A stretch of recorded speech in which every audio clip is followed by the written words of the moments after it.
Alrighty.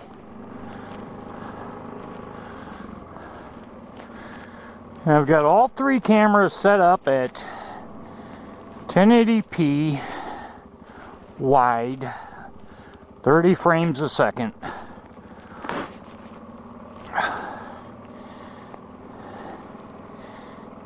And we're going to discuss that as soon as I get up here to the gravel.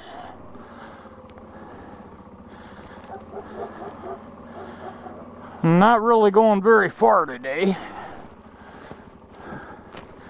but far enough to discuss this.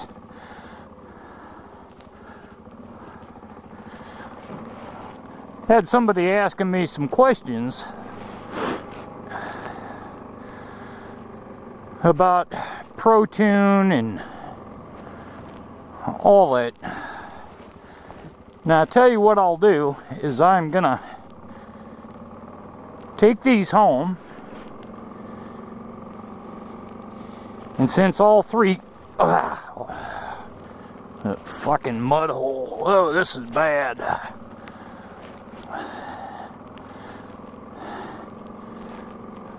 Since all three of these cameras are set for ProTune,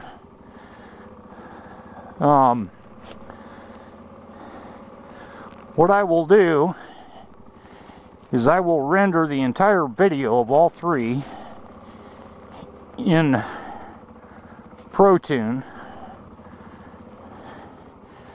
I can't even do this. This shit's fucking nasty. Well, I guess we'll go look for tar snakes.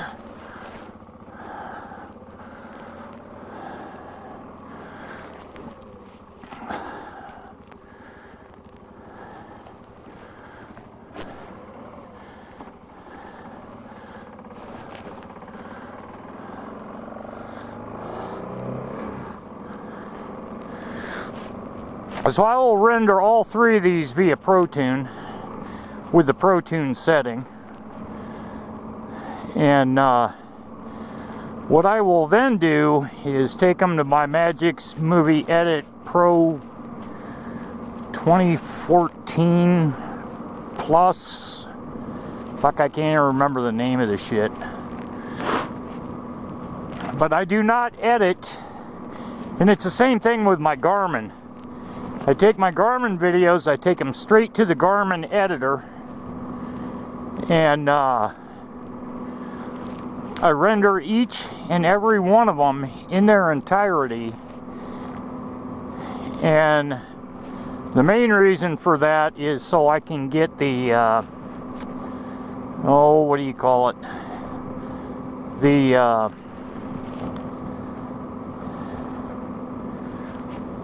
The overlays, but you're not going to see any overlays here because I'm not shooting with the Garmin. All three of these are strictly GoPros. So I'll render them full in ProTune, then I will take them to my Magix program. I will sync them up, and then I will shift them back and forth accordingly to get the different views, etc.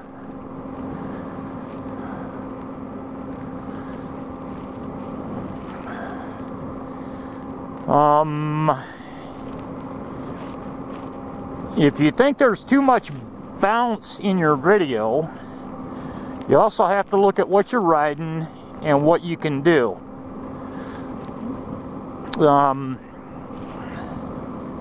This isn't going to sound nice, but this is just reality. I think the worst videos that are out are put out by cruisers, because the only thing they can really do is sit there and eat it up, because most of them have forward controls, and that forces them into just sitting there and eating the bumps. Depending upon, yes, your whatchamacallit,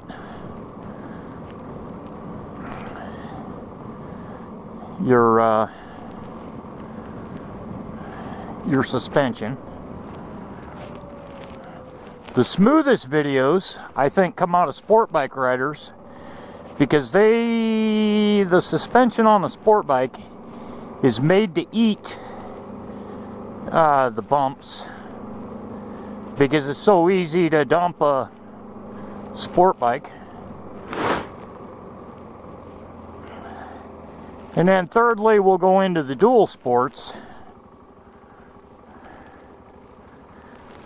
which by far are the best videos, because dual sport riders are looking far enough down the road and are capable of standing up like this and taking the bump. And you're already keeping your knees cocked, so you're using your entire body to absorb the bumps like this.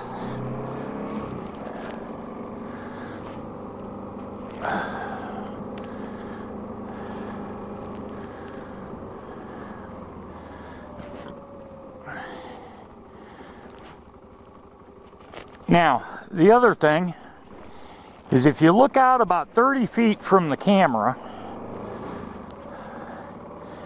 you'll see this is just a gray road, and I'll hit every bump.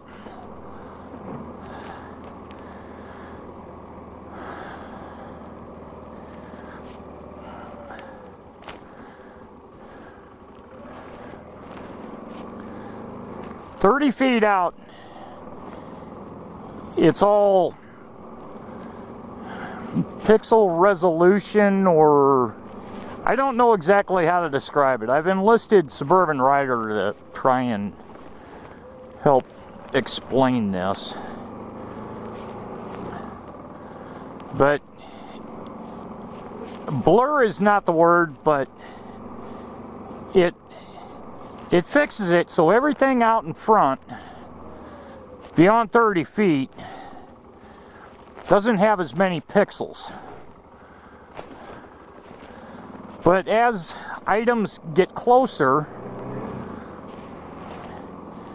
then the action camera devotes more of the pixelization, if that's the right word, to make it a clear representation of what the camera's looking at.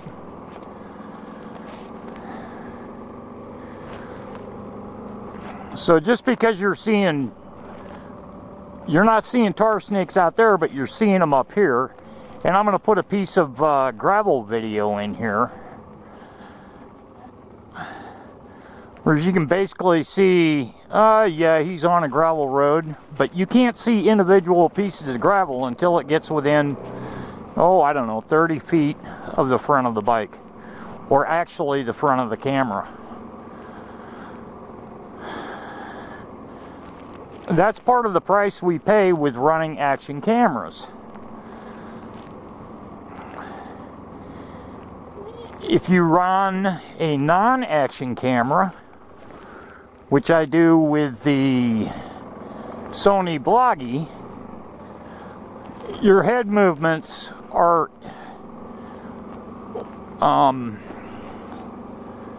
extreme in those videos. If you take a GoPro, a 2 or a 3, and you put it in the narrow band, it's going to exaggerate your head movements also. And it's also going to affect, when you hit a bump, it's going to make it worse. It's going to exaggerate the bump. So that's why when people ask me, it's 1080-30, wide angle. Because if you run the 60, yeah, the video is going to be better, but your battery's not going to last. And with a GoPro, that's a killer automatically. Because GoPro just does not want to put out a battery that will keep up with the Drift or the Garmin. Probably the Ion Pro 3.